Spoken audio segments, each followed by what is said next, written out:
Hey,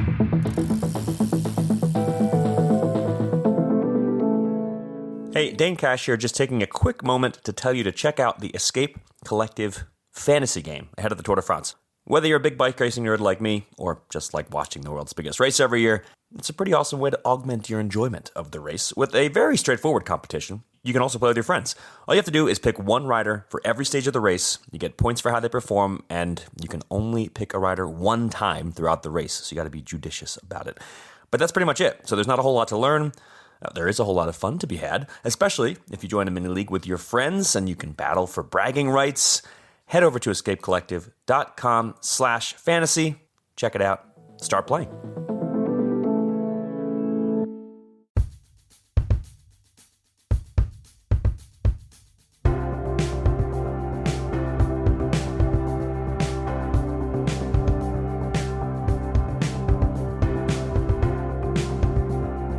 Hello and welcome back to the Wheel Talk podcast. My name is Abby Mickey, and today it's just the two of us, me and Loren Rowney. I know, so I get introduced first because I'm the one and only. This is back to the original pod squad, and we have no video. And actually, I don't even know, did we use video back then? We were using Skype, that's for sure. That's old school. Yeah, we used to record on Skype back in the day. Zoom didn't exist, I feel.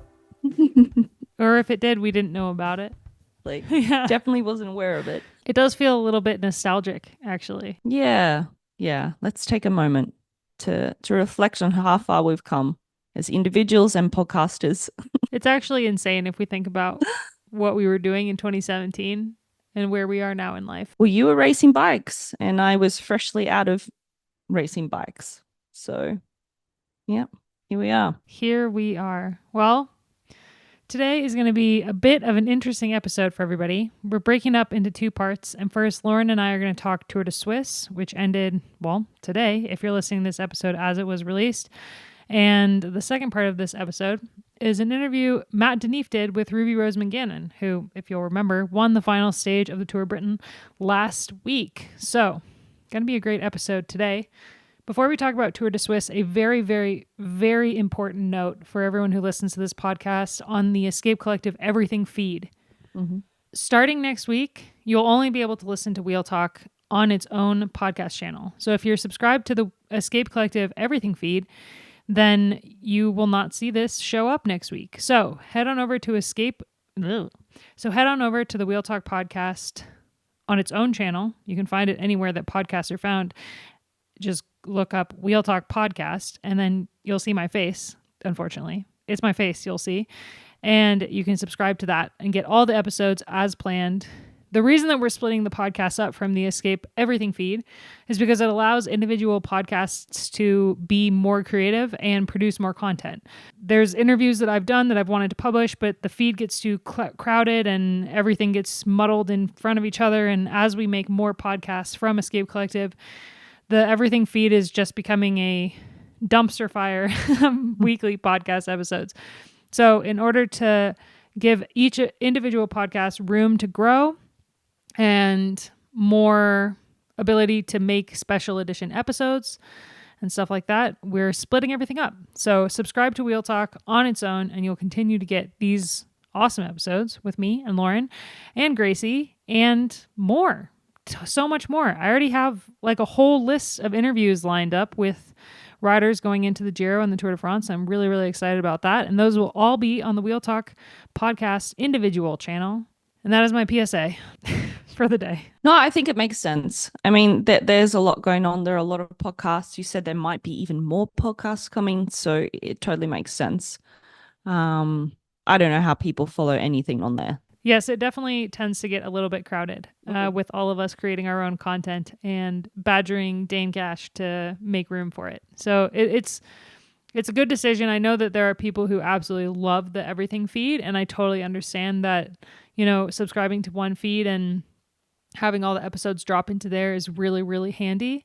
But yeah, for the better of each individual podcast, it's just way more productive in the future to have our own channels. And I personally am really excited about this because it just means I get to make more podcasts for you guys. Another podcast, is that potentially coming for Wheel Talk? Like an extension? That'd be fun. What would it be?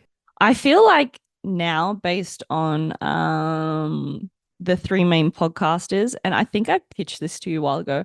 I want like an awesome moms podcast or something, or mums, like just about women doing cool shit.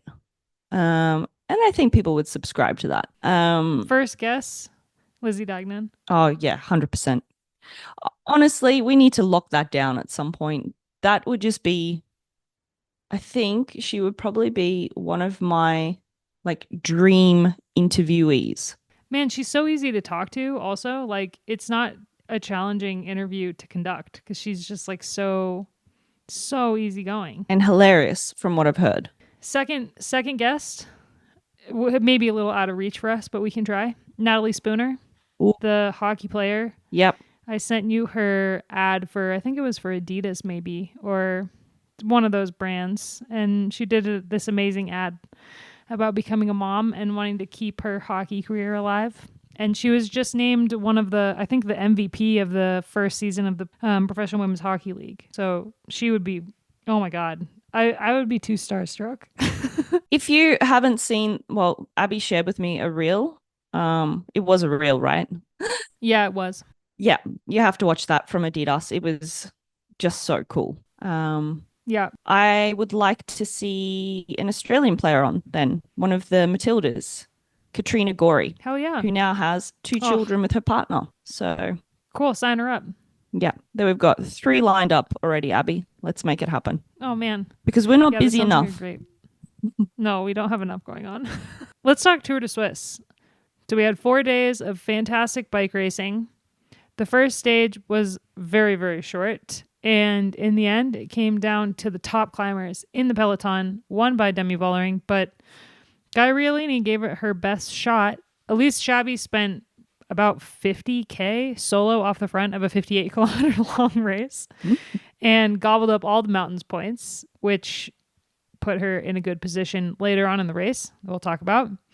But managed to hold on to third on the stage as well, with Elisa Longoborghini coming in fourth. Kim Kadzo had an incredible ride for fifth. And yeah, it was really just the top climbers in the peloton kind of coming in one by one. I think there were definitely some riders on that first stage who would have been disappointed in their performance on the day. I think, yeah, Kashini Wadoma coming straight back into racing after a long break probably would have wanted more out of herself, but absolutely got it later on in the race. And Evita Muzic finished almost 2 minutes down from Vollering. So that was a bit surprising to see, I think. Nee Fisher-Black as well.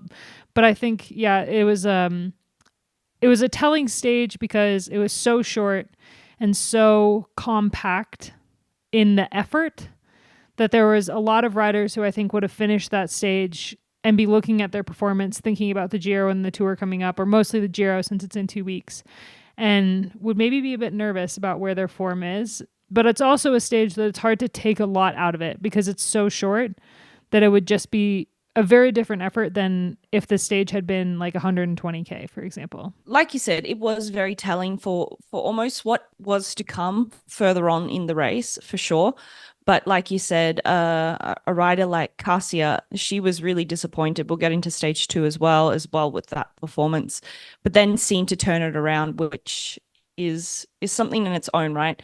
It's that mental strength almost to just put it behind you, which Cassia is such a great athlete at doing, and she just approaches every day like it's a new day. So even though it's a stage race and you can get down on yourself, particularly when you're a GC rider, it's just like, all right, let's tackle this like it's a bunch of one-day classics or something like that. I thought Trek already set themselves up for what we would see throughout the week. They had the strongest team alongside Canyon SRAM, I would say, for the 4 days there. They really had the climbing capacity. It was great to see Brodie Chapman up there. I don't know how she would have felt about 17th, but I think in an interview with Brodie, she has said that climbs like that aren't really her jam, actually.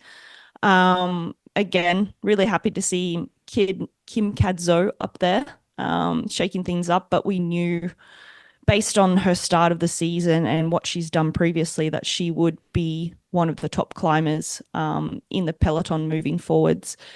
I'm just thinking, Evita Music, going back to that, like in the chat, we were talking about her, and did she perhaps just come off a big block of altitude or something like that? Because she definitely wasn't climbing how we saw her earlier in May.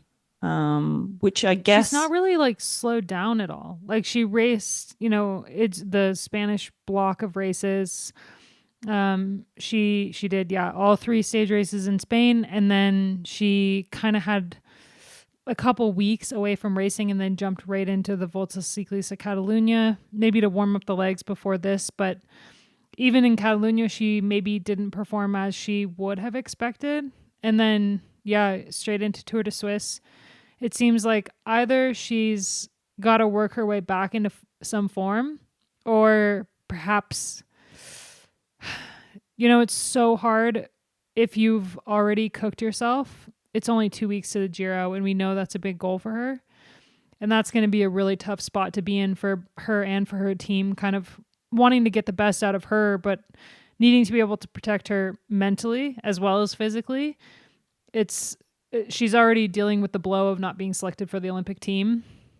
I think it's pretty normal to see a rider go through a disappointment like that and kind of either have the most incredible season of their career in anger, or to just completely fall apart. I fall into the second category 100%. Like I was never good at bouncing back. I was always better to, like, if I went away to a training camp and I was on my own, I could do great. But disappointment after disappointment, it's hard to bounce back. And I don't know Evita, so I don't know if that's the kind of person she is, but if that is the case, it's completely understandable. Like, she is still just a human, and she's so young. So I think it's tricky because, like we just talked about the first stage, but like the second stage, she lost 3 minutes in the individual time trial to Vollering. Yeah. And that would be a huge blow, a huge, huge blow. And I mean, this isn't technically one of her big goals. The Tour de France being her biggest goal is still very much achievable. That is way down the road. She absolutely has enough time to figure out what's going on before then. But it's still like a very tricky situation, right? Like, you really gotta figure out what she's feeling, what's going on internally, mentally, why she's lost this time. Because I think going into this race, I would have picked her as, one of the number 1 riders to challenge Vollering. 100%. And I was just shocked to see her performance on the first stage. Maybe I understand a little more because it's such a specific effort, a 58 kilometer stage with 2 huge climbs. But a mountaintop time trial should be right up her alley with her skill set. So it was pretty surprising. Yeah, and I mean, like you said, because the first stage is so short, sometimes, for some riders, it takes them a little while to get into a race. These riders are used to riding 3 hours plus, and this was an hour and 40 or something. So it's a completely different beast to any sort of normal race. It's just full gas from the get-go. So sometimes it just takes that really shitty stage to crack your legs, and then the next day you're better. But simply throughout the week, we just didn't see that. And yeah, I think you're 100% correct in what you're saying, Abby. She still has 2 months until the Tour de France Femmes, and I think she's on a great team. FDJ Suez are really good with their riders. In terms of just, I think taking care of them and probably listening to them. So let's hope that we see more from her later. But like you said as well, I don't think she can turn it around before the Giro. This race is pretty telling for what we're going to see in the Giro on, I think, July 7th? Mm-hmm. Yeah, July 7th is the start. So it's really only 2 weeks. And they have, nationals coming up. And then a lot of riders are headed to Thuringen. And then the Giro is right after that. So it's going to be, there's really not, 2 weeks is nothing in bike racer world. No. You can't really, you could gain like a smidgen of fitness, but if you're flirting with burnout, that takes a month minimum. Yeah, if you're 3 minutes down, you simply it's something different if you look at the top riders, if you were maybe within a minute, you could say, okay, well, we'll see what happens in a couple of weeks. You might come up from this really hard 4-day block, but even today, we'll get into the fourth stage. She just didn't have the legs, and she should have been in that group. I would have said the top climber. The other riders who maybe would have been disappointed in the second stage, I think I expected a little more from Kristen Faulkner, but maybe I completely with the forgot she was in the race, to be honest. No, seriously. She debuted her U.S. national champ jersey. Yeah, but as in like, because for the first stage, because she's usually so active. Yeah, that's what I mean. Yeah, totally. But I agree. I mean, even though it was a mountain time trial, so we're jumping straight to stage 2 now.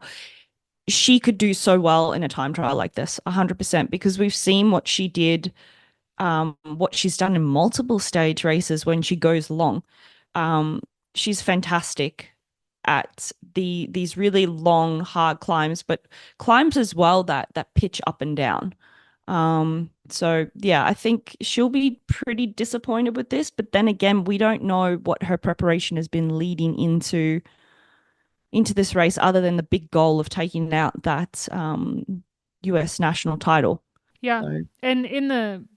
And since we're talking about Faulkner, worth mentioning that she was selected for the track for the Olympics. So a huge possibility that they're going to take her onto the road for that second road spot with Chloe, now that she's officially on the Olympic team, which is great news for her. And the disappointment she would have felt after the time trial, I can hardly imagine. So, but yeah, I am curious what her preparation has been like, because you'd imagine if the Olympics is a huge goal, which I'm sure it is, that the Giro isn't going to be her path there. It's just we've seen so many riders, like, look at Annemiek van Vleuten, right? Like crashing at the Giro and almost missing worlds, having to race with a broken arm, broken hand. She broke something. Something was broken. And for Faulkner, I think with her pack skills, that racing the Giro would be, I mean, I don't think it would be a problem, but I think it would be just slightly too much of a risk. So yeah, I'm curious what her preparation is. If it's not the Giro, then maybe she's building form from here to the Olympics. And so she's not really worried about how she's riding at the moment. Well, that's a great point, Abby, because I am curious about these riders who double up as trackies and roadies. We're now less than 2 months out from the Olympics. Actually, 6 weeks away or so? It's super close. I'm getting the dates wrong, but it's really close. And I think for those track riders, they're now going to have to be switching tactics, right? And doing those shorter, sharper efforts, probably meeting with their teammates, I would say, to get that time on the track. I could be really wrong here, but I would assume that that would be a normal process now leading forwards. The nations that are really serious about the track, like Italy, is normally pretty focused on the track for the women. I'm curious to see what Lotte Kopecki's next couple weeks will be like. I think she's on the provincial start list for Thuringen, which she won last year. But yeah, this is about the time when we start seeing track riders kind of disappear from the road. It's definitely when we'll start, like, I would be shocked to see any of the trackies, like the Aussie trackies, for example, in the Giro. 100%. If they're going to do any race, it would be Thuringen for sure. And then I think that would be the end of the road racing campaign. And probably track camp somewhere in Europe before the Olympics kick off. But back to the time trial. They got to get in sync, Exactly. They got to practice walking in a line and tossing each other. Standout performance by the whole Little Trek team. To have 4 riders in the top 10 just amazing, and huge shout out. We've got to shout out to the Aussies, right? Amanda Spratt, Brodie Chapman, and Neve Bradbury. Just incredible to see them flying the Aussie flag, even though they're not literally wearing the Aussie flag.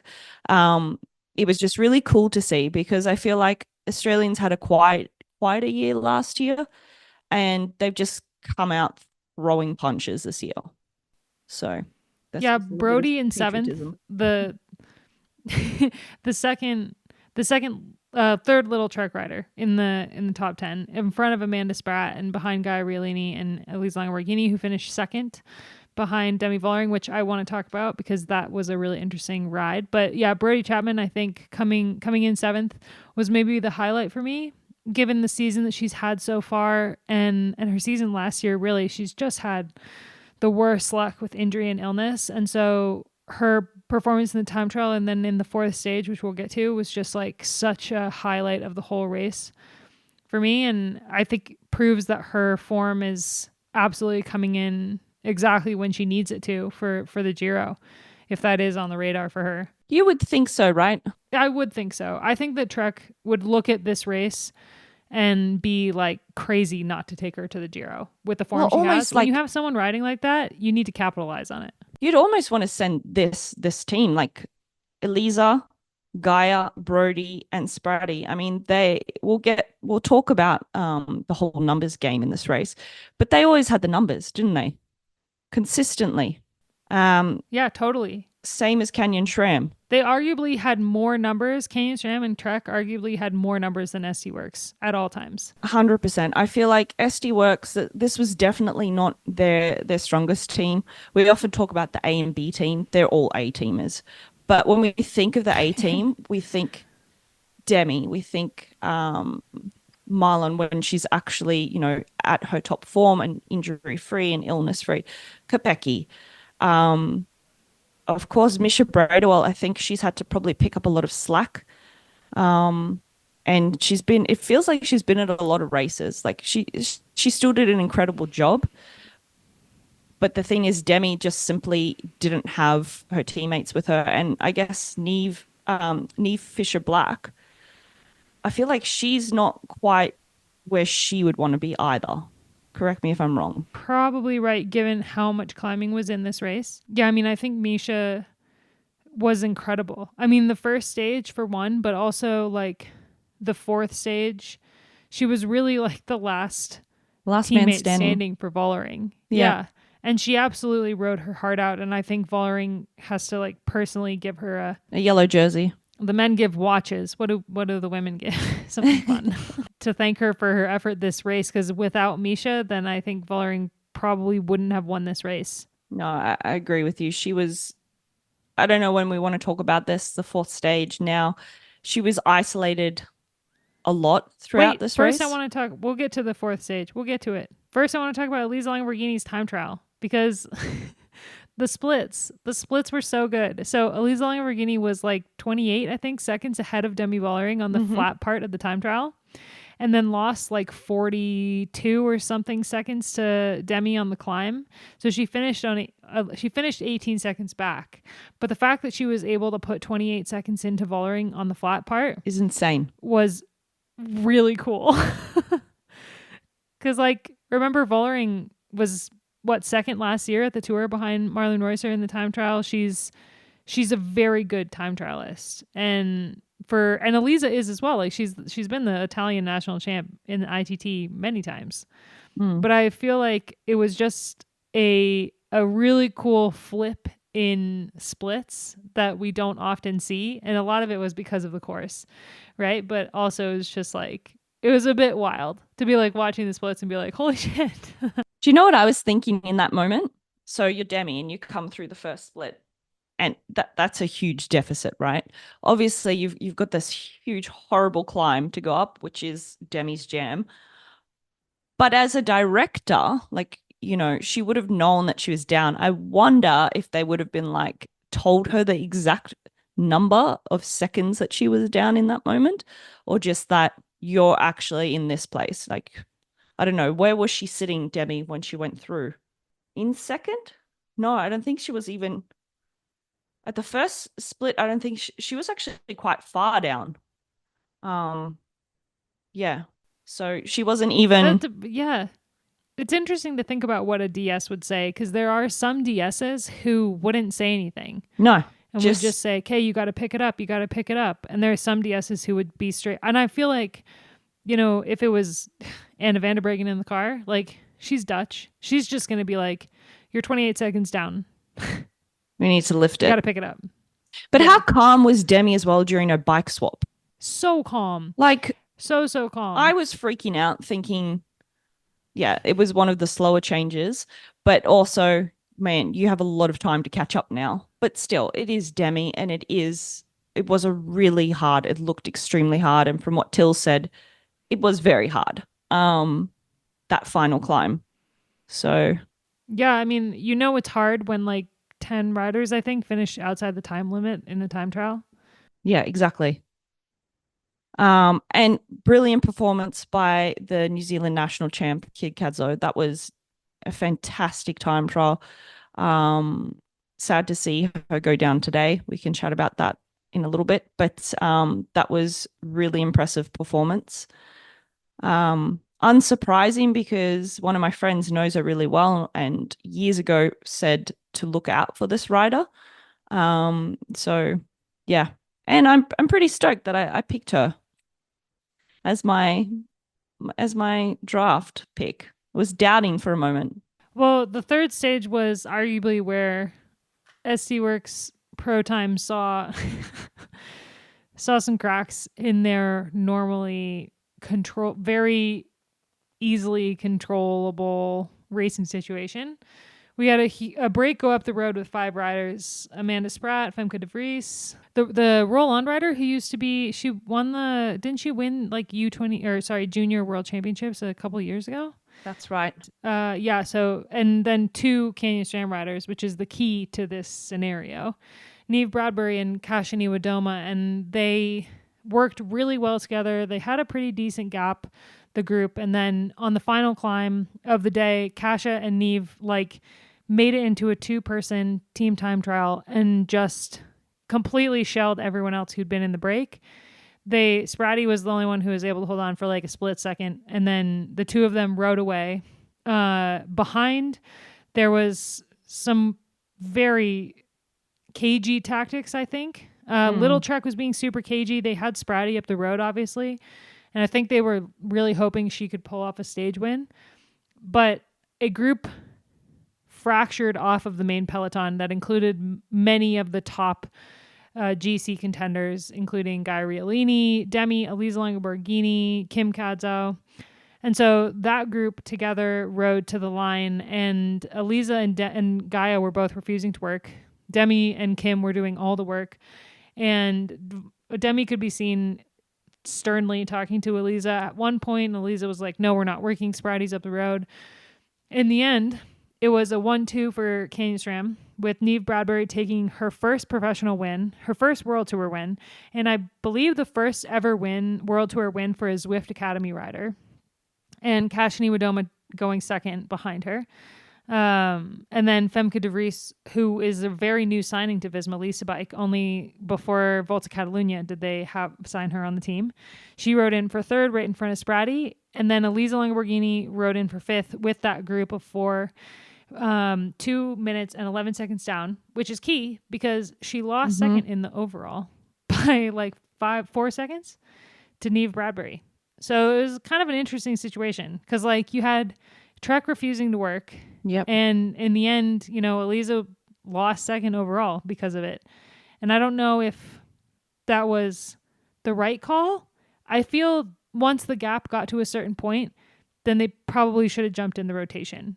They weren't going to catch them at that point, but limit 4 seconds lost. Yeah, and this is actually something Demi brought up in her interview today before the stage. They did a really long interview with her, which was great, just to hear how she was feeling about how the race was going and what happened on stage 3. They also interviewed Elisa.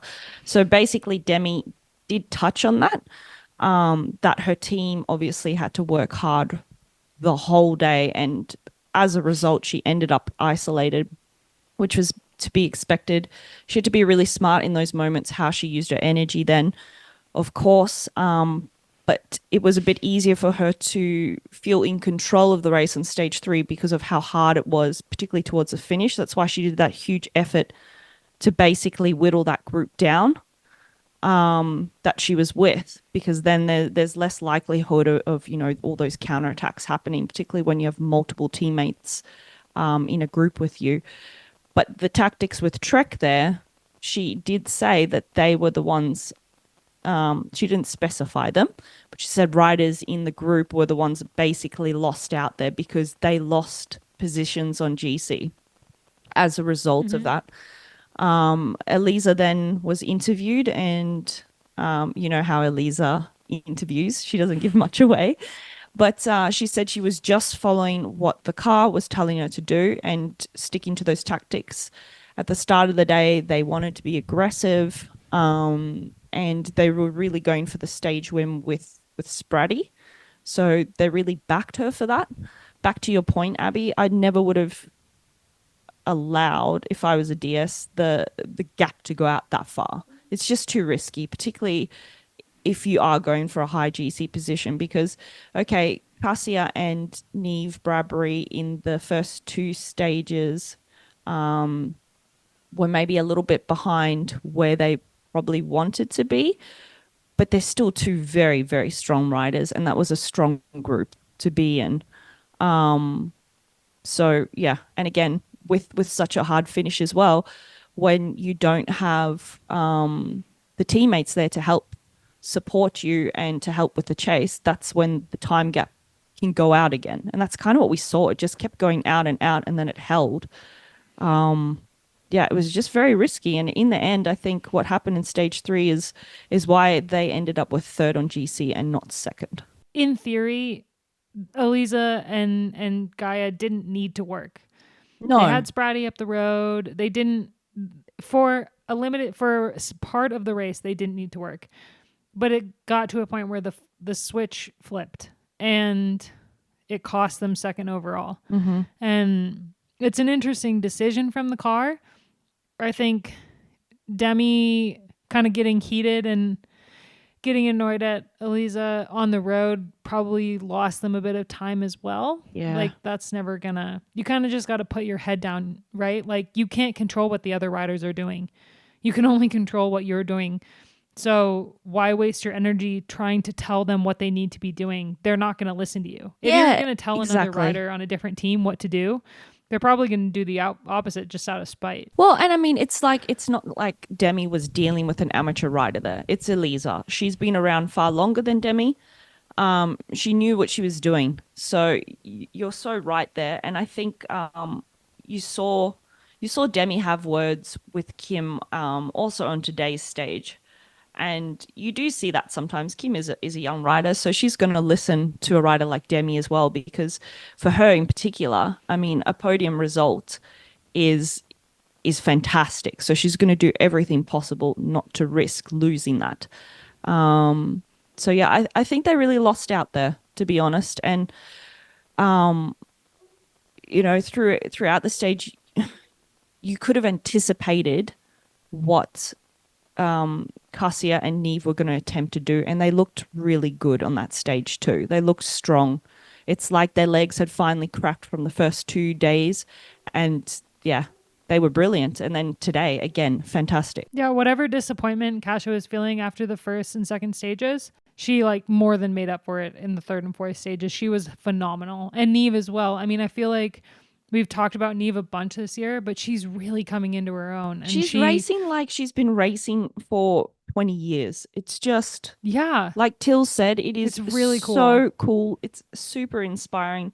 I think young Aussies watching, I hope they're all watching this, they can learn a lot from this young rider. The way that they rode on the 3rd stage was just like a prelude to how the final stage went, which saw a huge break go up the road that included Neve Fisher-Black, Juliette Labousse, another rider who I think is going to walk Risky. away from this race with some questions about her form. Avita Music was up the road with their Urska Ziegart, who actually had a pretty decent string of results this week. Rosita Reinhardt, winner of the Deakin Road Race, the Cadel Evans Great Ocean Road Race. Antonia Niedermeyer, Ninka Vinka, Brody Chapman, like a very, very solid breakaway went up the road. When the coverage started, it was an interesting situation of those riders up the road with like 4 minutes almost. They had a huge gap. And behind them, Vollering was almost completely isolated, only with Misha Bredewald. And even though Vollering's GC was probably safe, it was actually Elisa Lange-Borghini and Gaia Riolini who were in the most trouble in the general classification, and Neve, because Juliet was jumping over them in the virtual GC. But in the end, on the final climb, everything kind of blew to pieces, and Demi used that as a launch pad to get a group up the road. Eventually, they caught up to the fractured bits of the breakaway. And the ride of the day, the absolute standout ride of the day, is Brody Chapman, without question. Single-handedly rode down the remaining riders off the front. It was like over a 20-second gap, 30-second gap when she got on the front of that group, and she single-handedly brought back that group. It was incredible. And this was after like, chasing back on. This was after being in the breakaway all day and then chasing back on. Exactly. And then they caught that group. Classic Kasia. She attacks, and then Brody counters it like an absolute baller. It was a Such really a sweet day. Such a good day. I mean, I think it was just a bad day for poor Kim Kadzo, who was right up there in the GC standings, and then had, unfortunately, she crashed on one of the corners. It was a dodgy corner, to be fair, and fell down to 8th. But hopefully, I mean, she finished the stage, so let's just hope that she's not injured, just a little bit banged up. That was a huge bummer to see, and she rode so well all week. Yep. I think the time trial in the first stage, that's the lesser surprise to me of her form. Obviously, she's the New Zealand national champ in the time trial. But the third stage, when she was able to put herself exactly where she needed to be in that group when Vollering went, was the more impressive accomplishment, I think. And she can, even with the crash on the final stage and falling down the GC, I think she can take a heck of a lot out of this race. And all this is going to do is just spur her onto greater heights when it comes to the Giro, which I assume is her next race on the calendar. It would be surprised crazy if to take not, her to the right? Giro. Well, because I mean, her form is just incredible right now. I think a few weeks ago during that draft pick, I don't even know if it was then, but we were talking about EF education and how if they went to the Giro, or actually just with GC races in general, how Faulkner and her would work together. Well, she is a clear standout leader in that team now as a GC leader for these mountainous races. I just don't think there's anyone right now that can supersede her. Yeah, there's really no debate about who leads the No. EF Education Cannondale in any GC races. Kind of, if there's significant climbing, which includes the Giro and the Tour. I heard a little rumor she won't do the Tour, but hopefully she'll be at the Giro. Yeah, which I thought was interesting. I mean, it's a lot. It is a lot for a young rider, and she's had a big year. But I just wanted to mention as well Femke de Vries again, because I thought she just had a fantastic 4 days for the team Visma Lisa Bike. Like, she was obviously their standout rider. And, you know, as someone who's come into the sport a bit later, only just signed with the team a few weeks ago, or started racing with them, I just thought she raced so well. And apparently she's a doctor. So yeah, another doctor in the peloton. She was on GT Crush for a couple years and signed for Visma Lisa Bike when the transfer window that normally isn't taken advantage of opened in June. But yeah, like, she's 30 years old and she started racing in like 2019. Yeah. So that's pretty impressive. And I also thought it was great to see Antonia Niedermeyer back up there.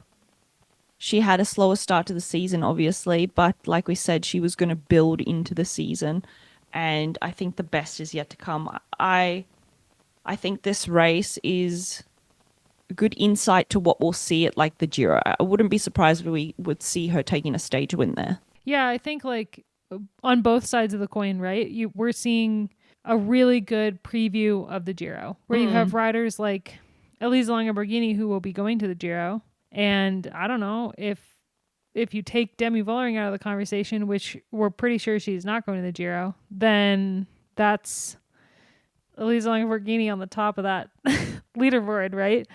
And then Neve Bradbury up there as well. Kasha's not going to the Giro. Avita Music her goal was originally going to the Giro. I don't know if that's going to change. Labous as well. Neve Fisher-Black. There's like so many riders in the top 10 of the GC, top 20. Really, really happy about where they're currently sitting form-wise before the Giro, or they're going to be a bit worried. And I think we can very, very clearly see the divide in which riders fit into which column based on this race. And it's interesting that it's only a 4-day race, but we learned so much over the 4 days because the stages were so hard. I mean, the whole race was so hard. We saw so many riders finish outside the time limit. The peloton at the end was only 66 riders finished the race in total. The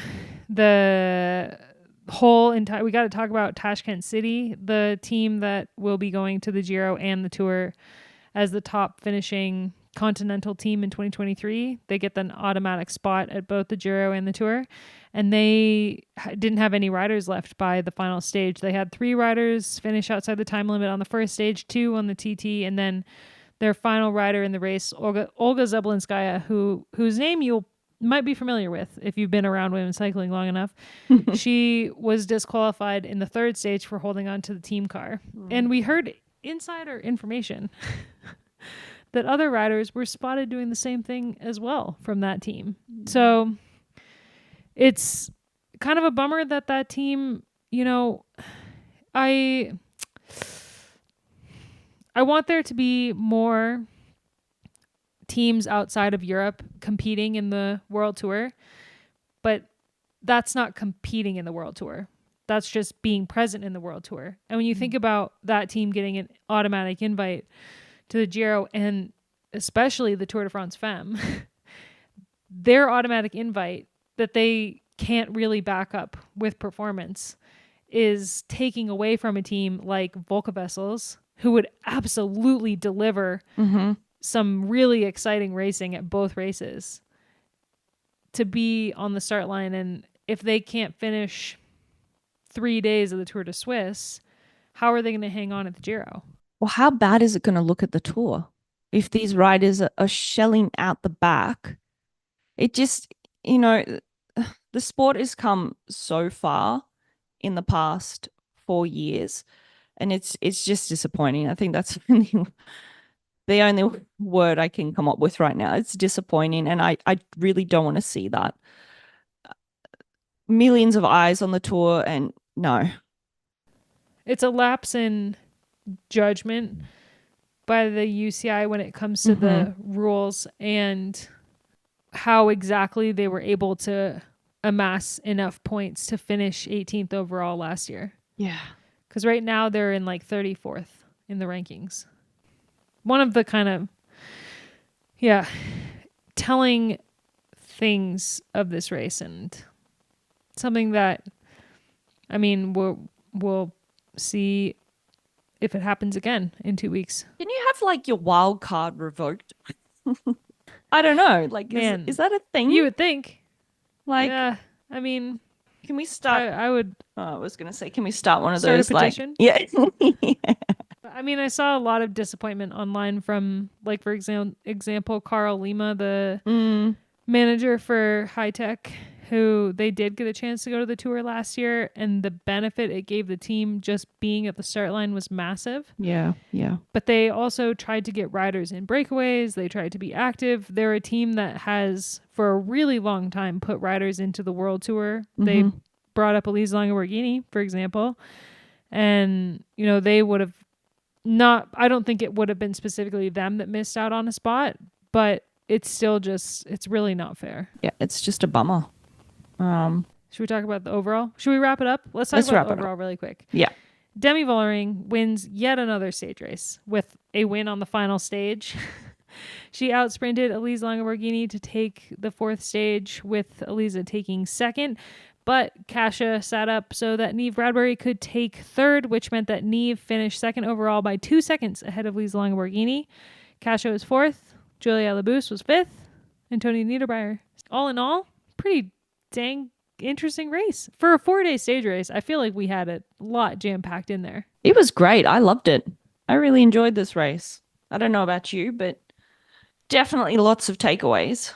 Yeah, same. For the next 2 months, I would say, like in terms of individual riders, team compositions, and what we're seeing, I am just so excited about this Canyon SRAM team at the moment and the upcoming races.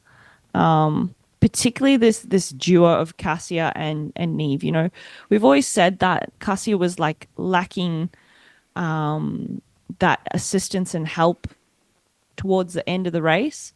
Well, she has the team behind her now to be up there and to make an impact. And I would say that I don't know what sort of team we're going to see from SD Worx Pro Time at the Giro. But I still think that the strength is going to be in Little Trek and Canyon SRAM. Agreed 100%. I think if there's a stage race, that it'll be those two kind of duking it out. Plus, like, some scattered riders in there in the GC conversation. It's going to be the Giro. I'm actually really, really excited for the Giro this year. And I think a lot of that is because RCS is organizing it. So it's kind of a clean slate. I mean, RCS has its own issues, but it is a new race organizer. So are we going to see things change in the organization of the race and the live coverage? It's possible.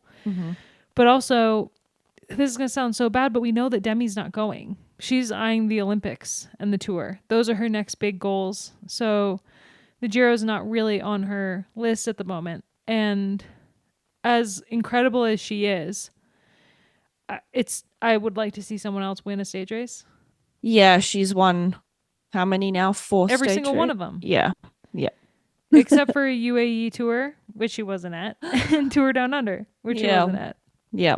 I mean, I guess also the British races, but she's won, all 3 Spanish races and now Tour de Suisse. Well, I mean, there were certainly points in this race, like even today, where I thought this, and she recognized it in her pre-race interview, that she could very well lose the GC if a situation like stage 3 did happen again, and she got isolated. Then, you know, what do you do in that situation if it really does blow out and the other teams bluff? Yeah, there's nothing you can do. So I thought maybe... I mean, she almost did get isolated. If that group hadn't come back with Chantal Vandenbroek Black in it. She's so lucky. She was that happened. So lucky. No, otherwise it would have gone. I'm sure of it. Because I was like sitting there going, I don't know what's happening here, but this is exactly everything she said she didn't want to happen.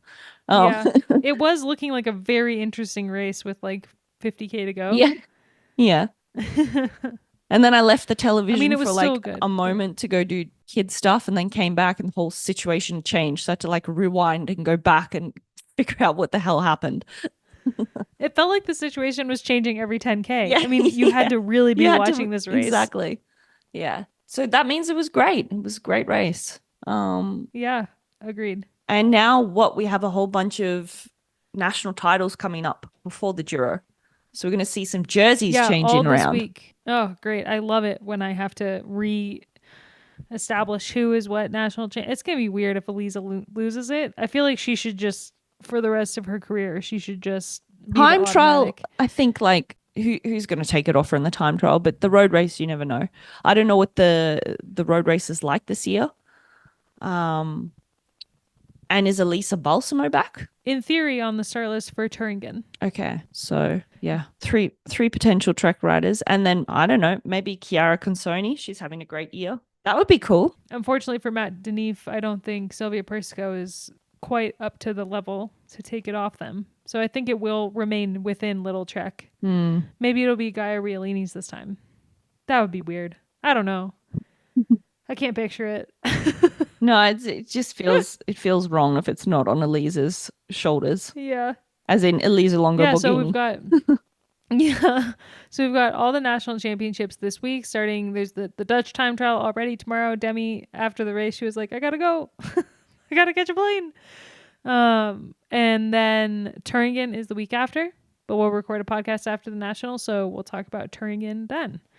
So there's a lot of racing going on, and the Dutch Nationals is always live. So is the Italian Nationals, and they're always fun to watch. So highly recommend if you can find the stream for those to watch those. Loren, what are you obsessed with this week? Oh man, I almost forgot about that segment. Oh, so many things, Abby. There's just so many things going on. What am I obsessed with? I'm obsessed with my new gravel bike. So I got a new bike, and I guess I don't know if I've spoken about it yet. Probably not, because I've missed a couple of podcasts. Yes, I got a new gravel bike, and it's meant to be like, it's the Giant Revolt, and it's kind of dubbed the bike that can do a little bit of everything, which is exactly what I'm kind of into at the moment. So I've been riding outdoors a bit. Yes, I've kind of left. Well, I'm still Zwifting, but I finally ventured outside after 20 weeks. So anyone who's living in this part of the world would understand why people have probably stayed indoors a bit longer, even though it's June. The weather has been shit. It's been like the longest winter, horrid spring I've ever experienced. But anyway, enough about that. And I'm obsessed about bike packing stuff, because next weekend I'm going on a bike packing adventure with Kamut and Iris. Iris, the I actual can't wait to person. hear about this. Oh, Can definitely. you bring a recorder and try to get a sneaky interview with her? Yeah, I can do that. I mean, I don't know what about, but maybe just some fun stuff. literally anything. Like, she's doing so much cool stuff with her life. She's doing a lot of cool stuff, particularly with her brand. And actually, that's something that she is doing at the Tour de France Femmes avec Zwift, is they're having like one of the members on Discord, I think it was Lay Mango. We seem to have so many things in common. You seem like a really awesome person. She's going to try and come out for this event. So the women are obviously starting in Rotterdam, and then they're going to be riding themselves down towards Bastogne. So they'll be riding quite a few of the iconic climbs from Liège, Bastogne-Liège. And Iris is going to be having a setup with her brand Iris on one of the major climbs there, like a sort of party setup, and you can camp there if you reserve a spot. And then I got one of the limited edition t-shirts. So Abby, we definitely have to stop by because I have to pick it up in person. But I thought it would be fun for us to be there on the hillside with all the fans. Anyway, I'm just really obsessed about. Well, that's what I'm obsessed with. I'm obsessed with our Tour de France Femme planning. Oh, and me too. I can't reveal too much about it, but it's going to be amazing. It's going to be the best edition yet. Oh man. We can't tell you who will be joining us on the ground of the Tour de France Femme just yet, but just for listeners of a different podcast that we used to be on, the voice will be familiar. And yeah, I'm thrilled. Absolutely thrilled. So let's dive into this interview with Matt and Ruby Rose McGannon to finish off the episode. And remember, if you're listening to this podcast on the Escape Collective Everything feed, you will not find it there in 1 week's time. So head on over to Wheel Talk Podcast, everywhere podcasts are found. Subscribe to get all of the episodes, plus bonus episodes, now that I have my own space. Don't forget, it's very important. Now let's hand the mic over to Matt. What's the last few days been like for you, right through from the end of that final stage through to now? Yeah, I guess just pretty busy, to be honest. Just with the travel and then coming back up here. And I haven't slept the best, which I'm not sure whether it's just stress from the travel or maybe just from also excitement. And I don't know, it was big sort of 4 days. So, but now I'm back into a bit of a routine, which is nice. Yeah. I'm guessing you got a whole bunch of messages from people back home and further afield as well after the win? Yeah, it was actually surprising how much mainstream media wanted to cover it. I think there was a report a bit earlier this month of a runner doing the same thing, and then I think that gained a bit of traction. So then, yeah, a lot of the mainstream news media got on it, which is probably good for the sport, to be honest. Yeah. But yeah, surprising. Yeah. So tell me a bit about the race overall. Coming into the final stage, were you guys pretty happy as a team with how it had all gone? Because Letizia had been second on stage 1, then fourth on stage 2, and then Georgia third on stage 3. So you must have been pretty happy coming to that final stage, right? Yeah, we were happy, but we wanted a little bit more. We wanted to try and maybe get Letty to sort of challenge for second or first place. We knew it was difficult, but we were we may as well be aggressive and not settle for a podium on GC, but really go set something up. So we paced the first climb really hard with Tennille and split the bunch, and it came back together. And then again on the sort of a steep 10% 1 kilometre berg, split there, came back together, and then there was another later on. It sort of had come back together, and then I think another team went again, but we had a selection of 4 that we were happy with, but it just sort of kept coming back together, so it wasn't the right combination, or there was, someone from behind that wanted to get back up. So it came back together, and we sort of then were all in for the stage for Letty, because she was sprinting so well. We knew that she could challenge, she was our best shot to give it a go. And then my role was more to follow late attacks, which I did end up in one in the last 10 kilometres. But again, it was SDX didn't want to work in that with Cicchini. And then, yeah, Flora Perkins was sitting on and just sort of fizzled out. But I wasn't really thinking about the finish at all. Not until, obviously Letty had the puncture at 4Ks to go. And I think there's video footage of me attacking while she's getting a puncture, because I'd been told in the radio to go.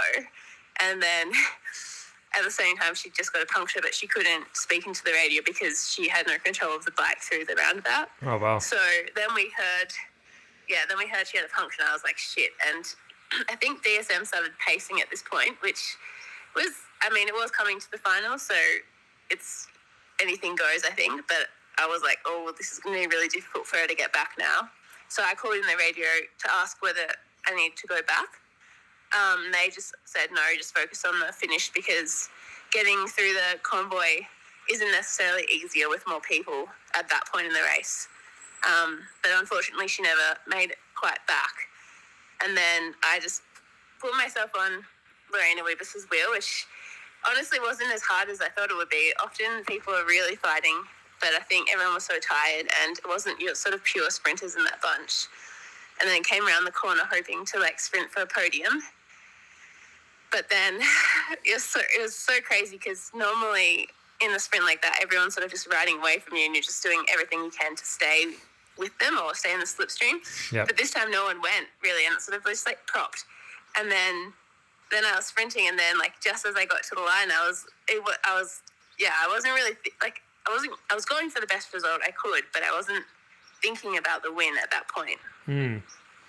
Just going back to that moment where you had to then ride for yourself and for the finish, can you talk about what that mindset shift is like, and how you switch from that support role into a leadership role in that moment? It can be quite challenging, actually, because you sort of race in a different way when you're sort of, more support versus more leader. But in that moment, it was so close to the finish that I just went into full flow kind of mode and just focused on positioning, and there wasn't really time to think. It was 3Ks to go. So it was just, kind of running off instincts. Yeah. And when you go back and watch the final sprint and the way that Kopecky and Majuris and SD Works played that, what's your perspective on that? How did you see that? And how do you see it now from your perspective? Look, I think it was really cool what they tried to do, because, they did succeed in getting Majuris on the podium, the GC podium. So that was like definitely a success. And I really like watching teams put a rider who's like always working and put them up for the win. So I really, if it was Kopecky or Weavis that had come second, then I think, still I guess they just win so much that there's not as much like, I don't know, feelings around that. But I think with Majera, she's almost always working, and it would have been so nice. She's retiring this year for her to win. So, yeah, part of me is like, it was pretty cool to see them do that. But then at the same time, it was like, yeah, I guess an opportunity that I took in that moment. So, and I don't regret it at all. Like, it was the right decision, and I was just racing my race, so I wasn't thinking about anyone else. But yeah, rewatching it now, like, it is a funny finish. Like, I still kind of laugh in just shock kind of how it all played out. Like, I guess a lot of different circumstances led to that point, like Letty getting the puncture. Because if Letty hadn't had the puncture and she was in the bunch, I don't think they would have ridden like that. I think that they would have gone for, they know Letty's so fast that, yeah. So it was kind of just like a series of events that led to that moment. Yeah. Did you have anyone on Instagram or elsewhere trying to tell you, oh, you only won this because they stuffed it up, or like anything like that? Not really. I think everyone everyone loves to see an underdog win. So I think a lot of the vitriol was sort of directed at them rather than me, Yeah. which I don't think is necessarily fair on them. Like, they did the best they could. They made a mistake. Everyone does. But, yeah, I think particularly, like, Australians love, like, an Aussie battler kind of, like, coming through at the last moment. So I think it was mostly positive. Yeah. Can you tell me about those moments right after the finish when you realised you had it, and then Amber comes up to you and she's yelling in your ear, and that all looked amazing from the outside. What was it like being in that moment? Yeah, it was pretty crazy. I think, like, anytime I finish a race, you sort of filled with adrenaline that you can't really think straight. And often I'm sort of just, like, saying things and not really thinking. Like, it's a really weird state to be in. But particularly that moment, like, I was just beyond what I ever comprehended would happen in that race. It was just, like, such utter shock. And then sort of in that last moment, and I was pretty sure I'd hit the line first, but then I was like, I just couldn't quite believe it. And we just had the first stage where Letty had thought she'd won, and we'd been standing on the side of the road, like, almost like celebrating, and then Lotta had won. So then I was like kind of trying to hold a little bit back, because I was like, I don't want to get too excited in case, like, they look at the photo finish and I didn't win. So, but yeah, it was pretty cool. And yeah, to have Amber and Letty and yeah, the whole team, because I think it's sort of, that win was like lucky in some ways, but in other ways, like, the team had ridden so well all week, like, had sort of created that situation in that race the way that, like, on that first climb, Tennille did, the whole team did, like, Georgia, Shana, but Tennille did a massive effort and, like, really brought the bunch down to 30 riders. So it was kind of a tribute to all of them and how hard they'd worked, because I think we're really getting on a roll as a team. Like, the strength and depth that we have this year compared to last year is pretty amazing. Yeah, that's really cool. Can you talk a bit about the significance of this win for you personally? I mean, not only is it your first win in Europe, but, it's your first World Tour win. And, I guess the significance of that victory, particularly after what looked to be a pretty frustrating spring for you. Yeah, I think, like, this year hasn't gone the way that I wanted it to go, for sure. Like, I felt sort of a bit out of control with, like, the situations that I've had. Like, I haven't been able to train 100%. I've had to manage my, like, injuries and missed races and stuff. So it hasn't sort of, panned out in how I'd planned. But at the same time, I guess it's a good example of, like, even if things don't go to how you sort of imagine they would, you can still sort of make the most of what you have when you have it. So yeah, I was, like, not super confident coming into women's tour because I'd been sick the week before and just, like, knew that I'm not at my best physically. So I think, like, it really had some sort of doubts in my mind about, like, because originally I was supposed to be shared GC with Letty, but just I didn't have the legs really to do that. So I think it's always hard when you have sort of higher expectations of yourself, but you also know that you are where you're at. But yeah, it was nice because sometimes random things happen in a good way as well. Yeah. You had over 2 months off racing there after Nakarakosa. And I know you said on social media that you had a crash there that meant you couldn't race. Are you able to talk a bit more about what happened in that period and like what sort of injury was involved and what kept you away from racing there? Yeah, it was just I had a really deep wound that took 2 weeks to heal, and it was on the knee joint, so I couldn't really bend my knee. And it needed stitches, but the position it was would have required plastic surgery, and the team decided not to get it stitched up just because like there's also infection risks with a wound that deep if you sort of close it over. So that was part of it, and then the other part was I also had bone bruising between the patella and the femur, which is called like moviegoer's knee because you can't really keep your knee bent for a long period of time. It's like you just sort of get this build up of pressure and pain in your knee. But I was like overall lucky enough not to have it affect me riding too much, but things like gym or sprinting, I was getting a fair bit of pain. And the more pain you get, the more chance you have of sort of prolonging the bone bruising. Oh. So I was just sort of managing that with physios and the medical team, which I was really well looked after. And a frustrating, period, but got through it. So. And that was all. And that was all due to that crash in Belgium. Is that right? Yeah. Wow. So what's next for you? I'll do a training block in Andorra until the Giro. Do the Giro and then another training block and Tour de France.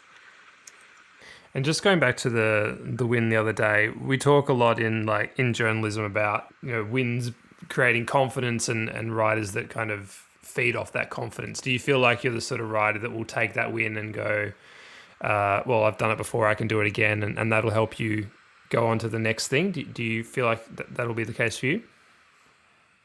Yeah, I think like wins for sure. I think everyone normally gets a lot of confidence from a win. And I'd say for me, maybe the one thing that I'll definitely take from it is you don't necessarily have to be like physically your best or like in your best mindset, or you can sometimes you just have to rock up at a race and give it your best and see what happens. And I think like there's a tendency amongst a lot of athletes, including myself, to want to like control and like come in with confidence and have everything like sort of in control. But sometimes if you just let go and just go with it, sometimes things randomly just work out.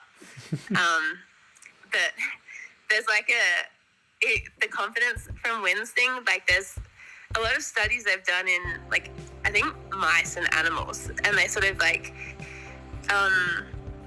manipulate the situation so that some mice win and some mice lose, and the mice that win keep winning even though they've manipulated the situation, and the mice that lose keep losing. And it is kind of, I think it's true, like even in that sort of situation, just like on a very basic sort of essential level, if you win, you know you can, and you sort of get addicted to it and you keep going for it.